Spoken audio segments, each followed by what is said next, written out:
Dans la savane guinéenne, à l'est du pays, la culture de l'igname est l'une des productions vivrières les plus courantes et répandues sur le marché. Des préfectures de Kankan et Kérouané proviennent les 75% des volumes d'igname commercialisés en Guinée. Cette culture fait même l'originalité de la région, notamment dans ce marché de Kankan qui lui est spécialement dédié. C'est dans le commerce d'igname que nous apportons un coup de main à nos maris. Nous partons dans les villages environnants pour nous en procurer et venir ensuite le revendre sur le marché local ou dans d'autres préfectures du pays. Pour les habitants de la Haute-Guinée, l'igname est le principal produit très connu de leur région.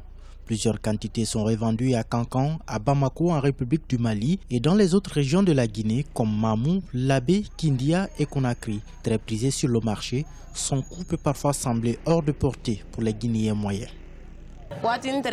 Les coûts sont parfois très élevés, mais c'est indépendant de notre volonté. Cela incombe aux producteurs vers lesquels nous nous approvisionnons. Certains nous les revendent cher et ça nous oblige à les écouler à notre tour avec des tas qui peuvent coûter parfois entre 40 et 60 000 francs guinéens selon le volume des tubercules.